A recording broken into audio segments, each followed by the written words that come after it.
Hello dear students, कैसे हैं आप सभी। आईसीटी वर्चुअल क्लासरूम देहरादून में आप सभी का स्वागत करती हूं। मेरा नाम समता है और बच्चों क्लास 9th में हम लोग का चैप्टर नंबर 5 स्टार्ट हो चुका है, जो कि है the fundamental unit of life यानी कि सेल। तो हमें इस चैप्टर में क्या पढ़ना है, कोशिकाओं के बारे में पढ़ना है। कोशिका की खोज कैसे हुई थी, कोशिका का सिद्धांत हमें क्या बताता है और कोशिका के अंदर कौन कौन से कोशिकांग पाए जाते हैं, उनकी क्या संरचना है और क्या कार्य हैं।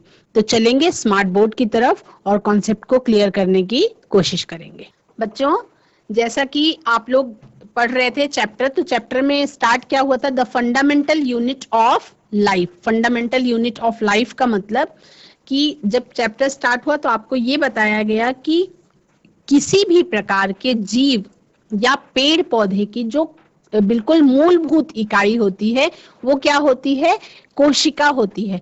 और कोशिका की खोज किसने की थी, सर रॉबर्ट हुक ने की थी।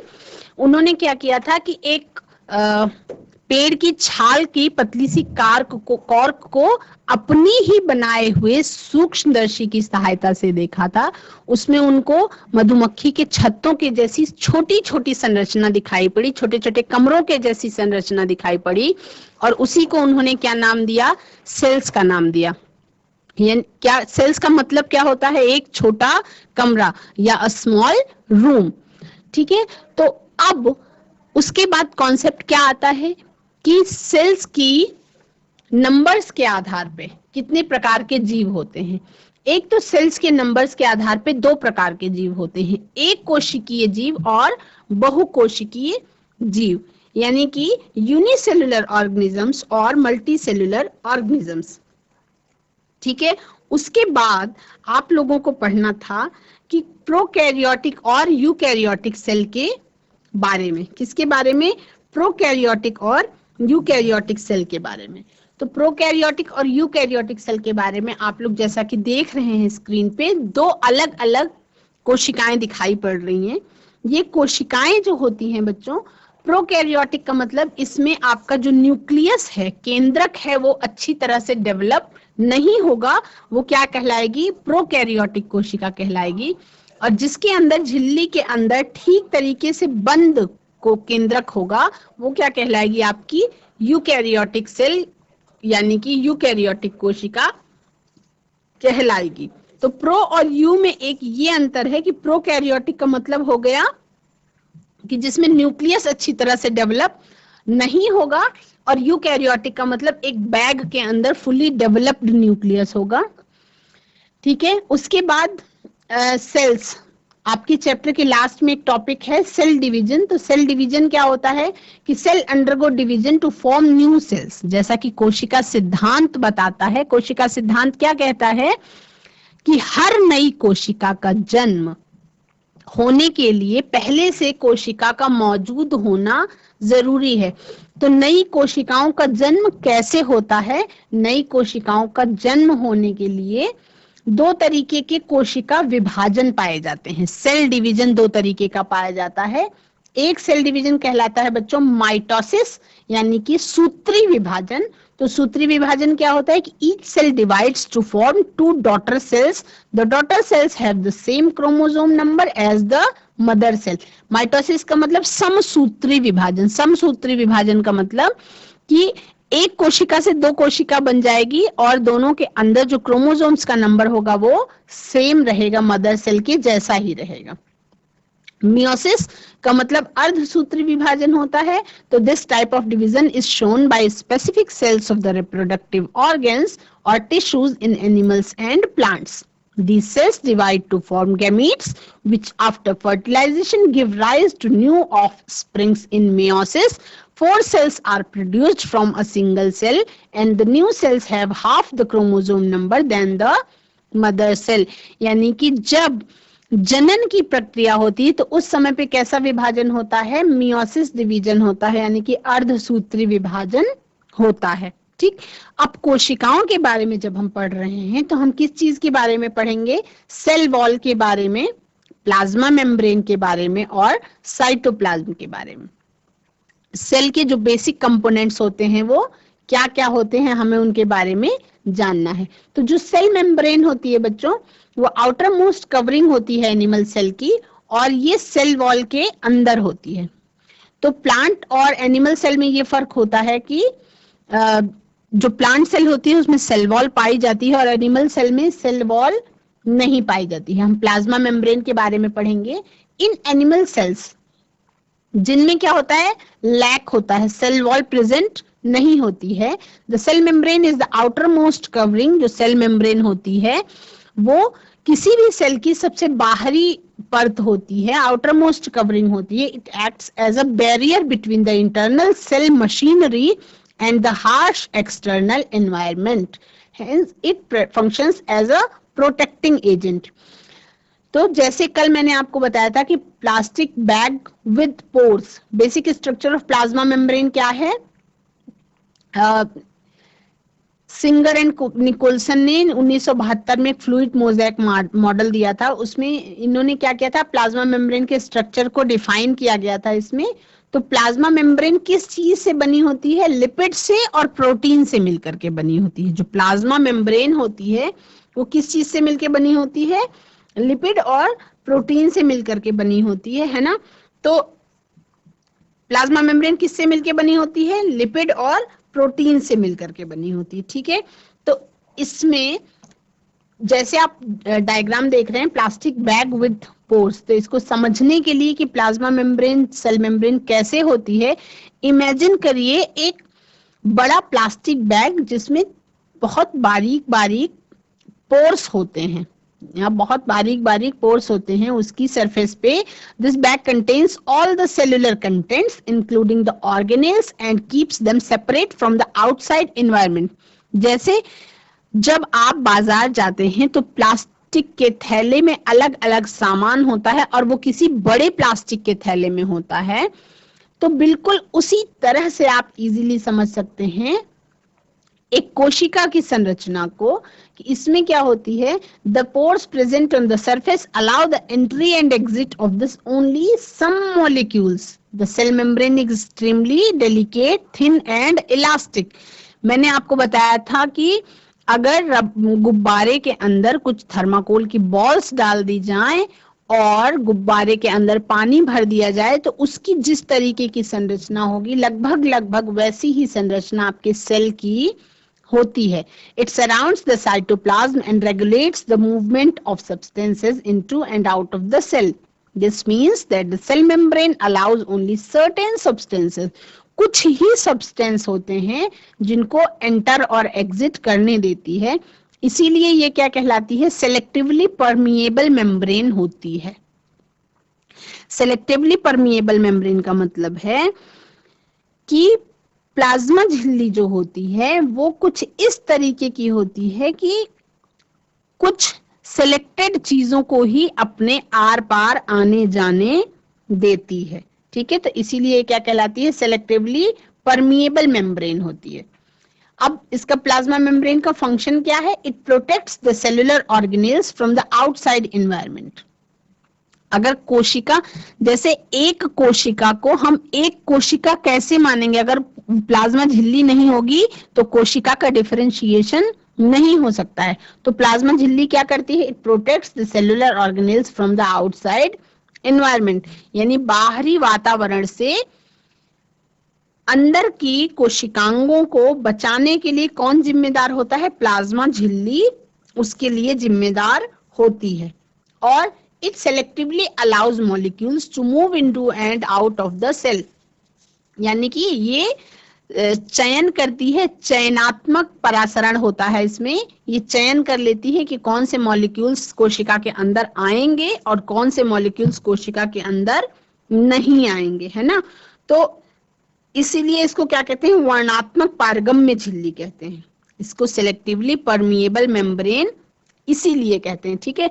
तो ये कुछ चीजें हैं, जैसे कार्बन डाइऑक्साइड है, ऑक्सीजन है, रेस्पिरेशन के लिए जरूरत है तो उसको ये आर पार करती है, ठीक है। कुछ और चीजें हैं जो आवश्यकता है इसको, उसको आर पार करती है, लेकिन कुछ जो इसको नुकसान पहुंचाने वाले चीजें हैं उनको ये अंदर बाहर आने के लिए अलाउ नहीं करती है, ठीक है। It can engulf substances within a cell through endocytosis। यानी कि अगर कोशिका के अंदर कोई भी ऐसा जो ना चाहने वाला पदार्थ है, जो उसको जरूरत नहीं, वो अगर चला जाए तो वो क्या करता है, उसको एंडोसाइटोसिस के द्वारा अंदर ले लेती है। और एक्सोसाइटोसिस का मतलब है कि सेल से जो जरूरत की चीज नहीं है वो बाहर निकाल देती है। It establishes communication between cells, है ना। और प्लाज्मा मेम्ब्रेन जो है वही एक झिल्ली है जो दो कोशिकाओं के बीच में कुछ इस तरीके की इसकी संरचना होती है ना। तो इसको आप बड़ी क्लासेस में जब पहुंचेंगे तब पढ़ेंगे। फॉस्फोलिपिड मॉलिक्यूल की संरचना कुछ इस तरीके की होती है ना। ये जब आप बड़ी क्लासेस में पहुंचेंगे तो इसको थोड़ा सा और विस्तार से बताया जाएगा। The plasma membrane is made up of several organic molecules but the major component is phospholipid. Phospholipid जो है लिपिड मॉलिक्यूल होता है, उसके अंदर क्या प्रेजेंट होता है, फॉस्फोरस प्रेजेंट होता है ना। तो फॉस्फोलिपिड से मिलकर के बनी हुई होती है। अच्छा, वो सेलेक्टिवली परमिएबल होती है, तो उसमें क्या होती है, डिफ्यूजन। जैसे in order to maintain a proper balance in the internal environment of the body, cells need to take in useful substances and release harmful materials. यानी कि कोशिका को सही तौर पे इंटरनल एनवायरनमेंट उसका सही हो, इसके लिए उसको जरूरत की जो चीजें हैं वो अंदर ले सकती है, और जो हार्मफुल मटेरियल है उसको कोशिका से बाहर छोड़ने का काम कोशिका के द्वारा करना होता है। तो जो वेस्ट मैटर है और वाटर है, जल है, ये दोनों ट्रांसपोर्ट कर लेते हैं, आर पार हो जाते हैं सेल की उस प्लाज्मा झिल्ली से। तो ये ट्रांसपोर्टेशन क्या कहलाता है, दो प्रोसेसेस होती हैं। एक तो होता है आपका डिफ्यूजन और दूसरा होता है बच्चों ऑस्मोसिस, है ना। डिफ्यूजन और ऑस्मोसिस, ये दो प्रोसेसेस होती हैं। तो डिफ्यूजन क्या है, diffusion is the movement of individual molecules from a region of higher concentration to a region of lower concentration। यानी कि उच्च सांद्रता से निम्न सांद्रता की ओर अगर आवागमन हो लिक्विड का तो वो क्या कहलाएगा, डिफ्यूजन कहलाएगा। The larger the difference in concentration, the more rapid is the flow of molecules. In diffusion, the movement of molecules is random and independent of each other. The most common example of diffusion is the transportation of gases and absorption of nutrients in the human body। यानी कि शरीर में पोषक तत्वों का जो अवशोषण होता है ये डिफ्यूजन की प्रक्रिया के तहत ही होता है, ठीक है। और ऑक्सीजन का oxy haemoglobin is then circulated throughout the body. तो जब हम लोग क्या करते हैं, डिफ्यूजन को आप ऐसे समझ सकते हैं, the inhaled air contains oxygen. जो हम लोग सांस लेते हैं उसमें क्या होती है, ऑक्सीजन गैस होती है। In the lungs oxygen diffuses through the blood capillaries and reaches the red blood sales, ठीक है। तो फेफड़ों में क्या होता है, ऑक्सीजन डिफ्यूज करता है और वो रक्त वाहिकाओं के द्वारा फिर रेड ब्लड सेल्स तक पहुंचते हैं, और उसके बाद फिर वो हीमोग्लोबिन के साथ बाइंड करके क्या बनाते हैं, ऑक्सी हीमोग्लोबिन बनाते हैं। और ऑक्सी हीमोग्लोबिन जो है वो पूरे शरीर में सर्कुलेट कर जाता है। तो ऑक्सीजन कंसंट्रेशन क्या है, is lesser in tissues than in the blood और the red blood cells. Oxygen का डिफ्यूजन जो है शरीर में होता है, इसीलिए क्या होता है, वो पूरे शरीर में ब्लड के द्वारा पहुंचा दिया जाता है, ठीक है। इसी प्रकार से जब हम डाइजेस्टिव ट्रैक्ट की बात करते हैं, हम अपने पाचन तंत्र की जब बात करते हैं, तो food is broken down into simpler products such as glucose. जैसे कार्बोहाइड्रेट को जब ब्रेक डाउन हो जाता है तो ग्लूकोज में टूट जाता है ना। तो nutrients are then absorbed by the intestinal cells through diffusion. तब इसी डिफ्यूजन की सहायता से क्या होते हैं, न्यूट्रिएंट्स अब्सॉर्ब कर लिए जाते हैं बॉडी के द्वारा, ठीक है। अब उसी में ऑस्मोसिस है। ऑस्मोसिस क्या है, ये एक स्पेशल केस है डिफ्यूजन का।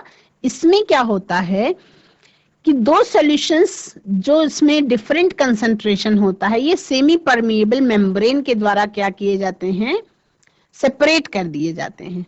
The movement of water takes place from the region of lower concentration of the solute to the region where there is a higher concentration of the solute।